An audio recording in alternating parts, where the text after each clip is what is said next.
Em um curto espaço de tempo de algumas semanas, personagens como Shrek, o Coisa, Branca de Neve, Reed Richards, Severus Snape e a Ellen de The Last of Us estiveram envolvidos numa mesma questão: a aparência e a caracterização deles. Eu quero conversar um pouco sobre isso com vocês hoje e já deixo a pergunta aqui: a aparência realmente importa quando falamos de adaptações em live action? Fala pessoal, tudo bem? Ricardo aqui, canal e fanpage Trocando Gibi, canal aqui do YouTube e fanpage do Facebook. Sempre quando o assunto é adaptação em live action, seja de filme ou série, de um personagem, seja esse personagem de quadrinhos, seja esse personagem de um livro, a questão que sempre fica e a questão que é sempre levantada é se eles vão conseguir captar as características que fazem os personagens se conectarem à sua fanbase. Isso geralmente gera muita discussão, quer positivas, quer negativas, vai gerar crítica. Quando o personagem é adaptado de forma muito fiel ou quando os personagens não são muito bem adaptados e os fãs, a base de fã, não consegue se conectar com a adaptação que eles estão vendo, seja na série ou seja no cinema. E mais recentemente nós vimos dois casos que envolvem a atriz Bella Ramsey, que está interpretando a Ellie na segunda temporada de The Last of Us, e do ator negro britânico Papa Essiedu, que também interpretará Severus Snape numa futura adaptação de Harry Potter para uma série em live action. Apesar desses dois exemplos que eu estou trazendo aqui agora não fazerem parte daquilo que eu estou acostumado a conversar com vocês, eu quis trazer apenas como exemplo para poder explicar para vocês como que em geral é importante a aparência numa adaptação, principalmente se a base de fãs estiver ligado na estética dos personagens ou cenário.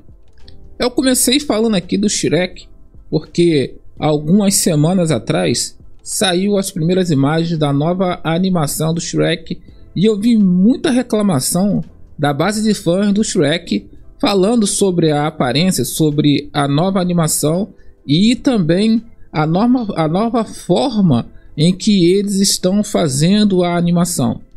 Se eu não me engano, o Shrek tem mais de 20 anos.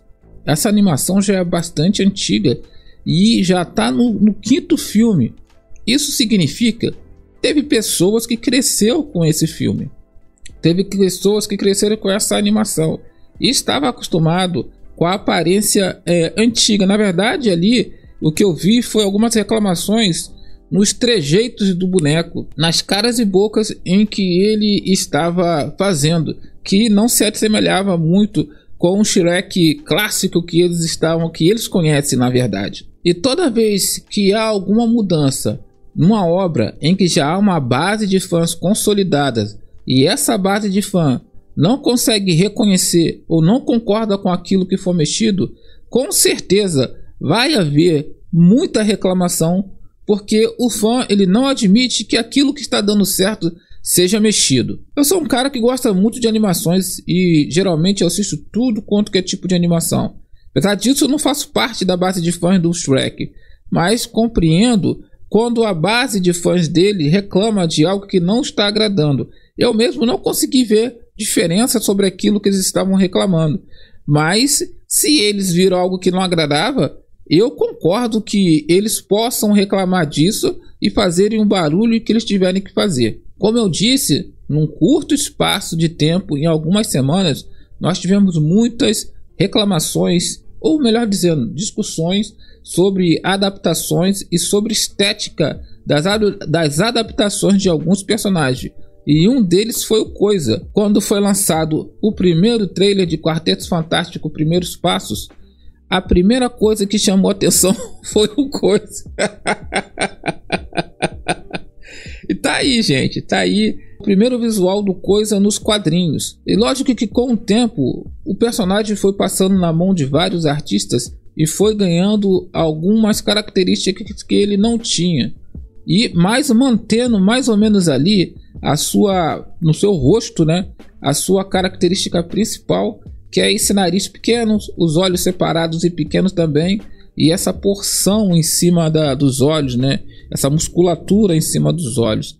A primeira adaptação que nós tivemos, o Coisa, eles tentaram fazer isso. Lógico que naquela época não se tinha orçamento, lógico que não tinha o orçamento para isso, e nem a tecnologia que nós temos hoje.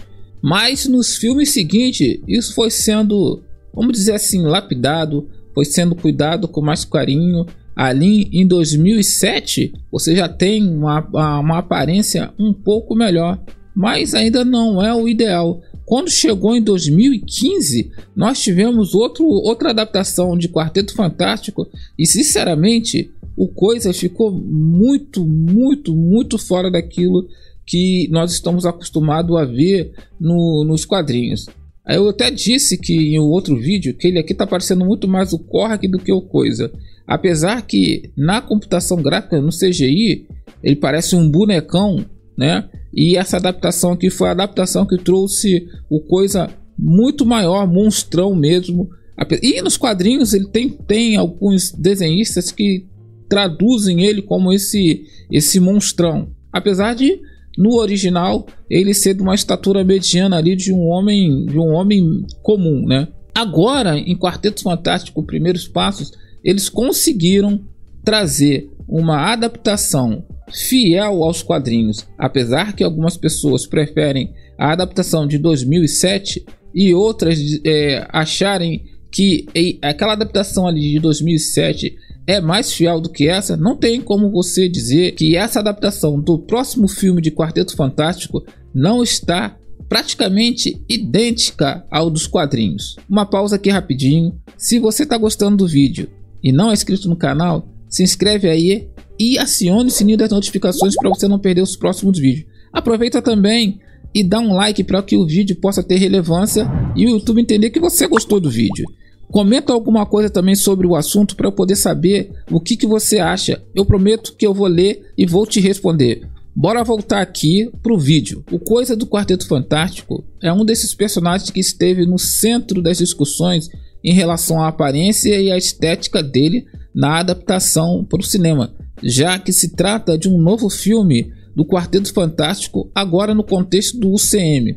E como eu citei anteriormente também, a Ellie de The Last of Us também está no centro dessas discussões agora, porque no momento em que eu estou conversando aqui com você já foi lá o segundo episódio da segunda temporada de The Last of Us e continuou a discussão em relação à aparência da atriz com a personagem do videogame.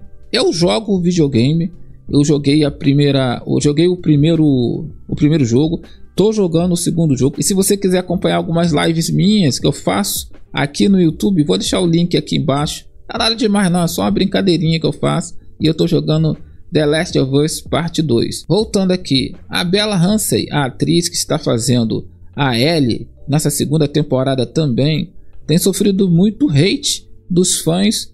E apesar dessa questão também da aparência da atriz, da Bella Ramsey, em relação à personagem do jogo, há também uma reclamação muito grande de parte de alguns fãs que não tem se agradado da atuação dela. Eu não vou entrar muito nesse ponto não, porque eu tô gostando da série, mas eu entendo que para alguns fãs, principalmente quem gosta muito do jogo, não consegue se conectar com a série por causa da aparência da atriz. Isso pode parecer bobagem, de certa forma até um pouco, mas se você coloca uma atriz mais parecida com a menina do jogo, com a personagem do jogo, muita gente vai se conectar muito mais com o jogo, principalmente porque as pessoas começam a se interessar pelo jogo agora.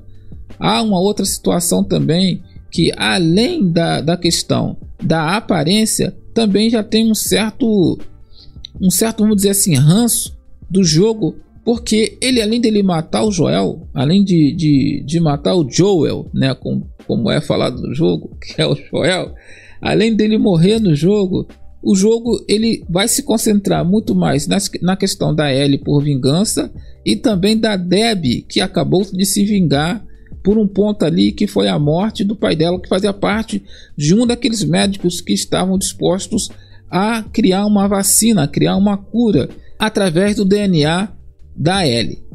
Eu tô gostando da série, né? Essas coisas estão passando batido. Também tô jogando o jogo 2 e é lógico que também é chato você saber que eles poderiam estar fazendo um cast um pouco mais parecido com os personagens do jogo, mas pra mim tá de boas, como eu já disse. Eu tô gostando da série e vamos ver o que vai acontecer nos próximos episódios da série, que eu também tô muito curioso.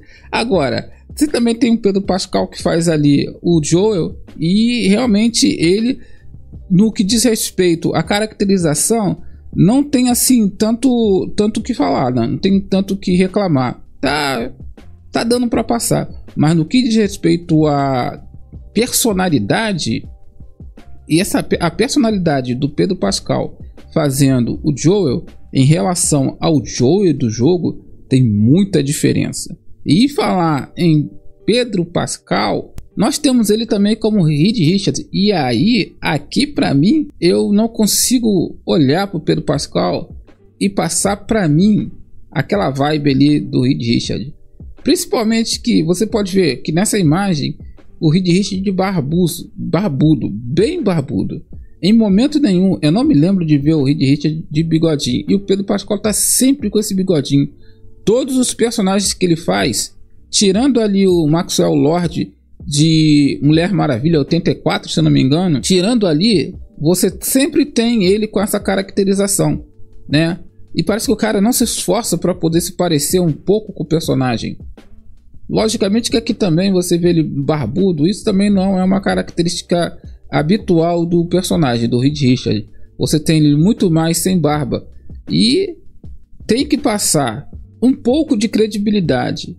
E essa caracterização do Pedro Pascal como Reed Richards, para mim, não desce. E a treta maior nesses últimos dias, que foi a Raquel Ziegler, essa aqui fez uma besteira muito grande. Se sentiu demais, acabou com o próprio filme, com as declarações dela, tentando se colocar acima de uma obra clássica dessa, como Branca de Neve. Agora ela está dando algumas declarações para tentar minimizar, mas já foi. Agora o filme flopou. E a gente tem aí também as personagens, as atrizes que já fizeram a personagem no decorrer dos anos, né? Em 97, 2001, 2011, 2012, 2013 e agora 2025. E realmente, de todas essas atrizes aí, a que, no caso, esteticamente mais feinha é essa atriz Raquel Ziegler. Tem a atriz de Crepúsculo também, que foi muito criticada na adaptação de 2013. Mas a Raquel Ziegler conseguiu superar até mesmo a atriz do filme de 2013. Como eu disse também na abertura, o ator negro Papa Ezidou foi escolhido para poder fazer o Severo Snape. Eu não sou da base de fã de Harry Potter, mas eu concordo totalmente com o pessoal que está reclamando. Porque, cara, aqui foi uma bola fora, muito fora, cara.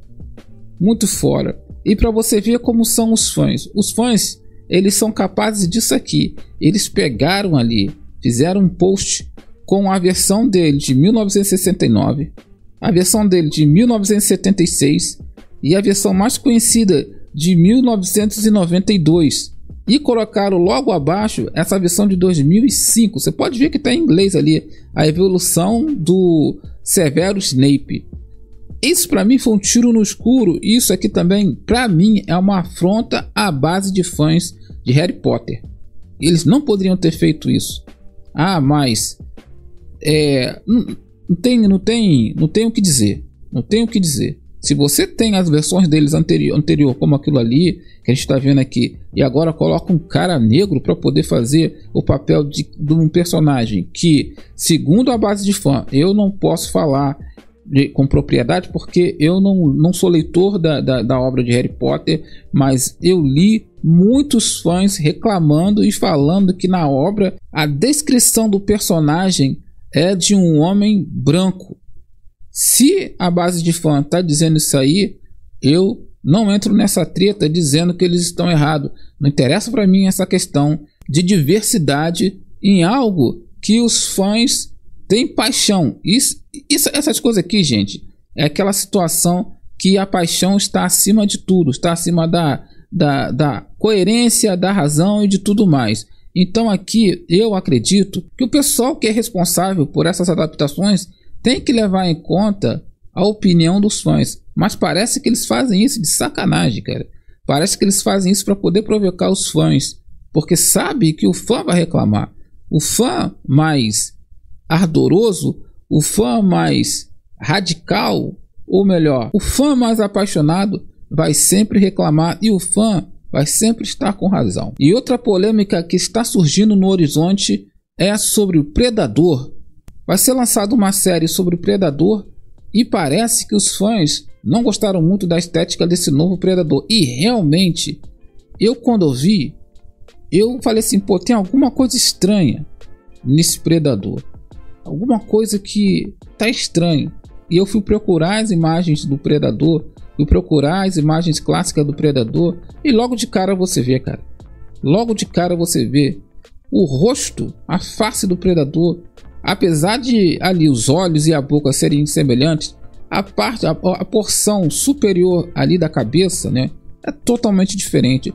E todos eles são como esse da imagem da esquerda, o que está aparecendo só o rosto em comparação a esse outro ali que parece que é um novo, parece que vai ser feito ali, parece que é uma série. Eu ainda não sei muito bem o que vai ser, mas parece que vai ser uma série e ela vai se passar ali no período feudal, se eu não me engano. Até agora, o que eu sei, tem mais notícias. Eu só quis trazer aqui de rápido para poder falar sobre essa questão aqui, incluir também o Predador, que é um personagem clássico do cinema. O Predador e Alien são dois personagens da ficção científica do cinema, são os dois personagens mais clássicos da ficção científica, mas nem tudo está tão ruim assim que a gente não possa olhar e ter um fio de esperança. Esse ano também será lançado Superman Legacy. E o cast do Superman é algo que tem surpreendido os fãs, a base de fãs, não só do Superman, mas daqueles que gostam de cinema de super-herói. Principalmente porque nós temos aí alguns personagens que não são conhecidos do grande público, né? Mas estão ali e sendo muito bem caracterizados. No caso aqui, você tem a Mulher Gavião, você tem o Senhor Incrível e você tem o Lanterna Verde Guy Gardner. Esses três estão esteticamente muito iguais aos personagens que estão aparecendo aí na imagem, os personagens dos quadrinhos. Sendo o Lanterna Verde Guy Gardner mais esteticamente parecido, tendo esse cabelinho de cuia aí que é uma coisa muito antiga. Hoje em dia, o personagem já não tem mais esse design, mas parece que o James Gunn fez questão de trazer essa estética dos primeiros designs do personagem ali nos anos 80 e 90. E a gente tem também o Rex, ou melhor, o Metamorfo, tá muito bem caracterizado. E gente, é isso aqui que faz o fã ficar com um sorriso de orelha a orelha. Olha a caracterização do personagem na live action e olha do lado como que ele é nos quadrinhos. Isso aqui faz o fã ir no cinema. Isso aqui faz o filme ganhar hype nas redes sociais. Por causa dessa questão de aparência que eu estou levantando aqui com vocês, é que faz um filme ter um hype positivo ou ter um hype negativo, ser falado muito bem ou ser falado muito mal nas redes sociais. Já a Shaera, que é uma das personagens mais queridas dos fãs por causa da animação Liga da Justiça Sem Limites, também tá muito bem caracterizada. Pô, tá muito bem caracterizada, cara. Apesar que o uniforme não é um uniforme parecido, mas você pode ver que a personagem está muito bem feita no seu design. E essa menina que está fazendo a Shaera aqui no filme é a mesma parceira da Ellie em The Last of Us, agora na segunda temporada. Nós temos também, lógico, né, o Senhor Incrível, que para mim nos primeiros trailers foi o que mais me chamou a atenção. Nós estamos muito bem acostumados a ver a estética do Superman e do Batman. A gente sempre se pergunta como que vai ser o uniforme do Superman e do uniforme do Batman. Então, quando eu vi o primeiro trailer, o que mais me chamou a atenção foi justamente esse personagem, principalmente porque eles trouxeram um personagem negro, já que uma parte dos fãs gosta desse negócio de inclusão, gosta desse negócio de representatividade, isso aqui eu considero a verdadeira representatividade. Você trazer um personagem negro, você trazer um ator negro para poder fazer um personagem negro. E é dessa forma aí que o James Gunn tem mostrado para a base de fã, tanto da DC quanto da Marvel, como deve ser feita uma adaptação para o cinema dos personagens que você tem a referência ali dos quadrinhos e que muitas pessoas já conhecem esses personagens. Galera, eu vou sempre defender que toda a adaptação seja o mais próximo possível do material original. Dá para poder fazer, na maioria das vezes, com a tecnologia que nós temos hoje, mas a gente sabe muito bem que algumas vezes isso só não acontece por causa de alguma questão de orgulho daqueles que estão adaptando ou por causa das questões de agenda política ou agenda minoritária. Bom, é essa a minha opinião. Agora eu quero saber a sua opinião. A aparência realmente importa quando falamos de adaptações para live action? Não esquece de se inscrever no canal, curtir e comentar aqui embaixo. Comenta que eu vou ler o seu comentário e prometo te responder. Vou ficando por aqui, até o próximo vídeo, tamo juntos, valeu rapaziada.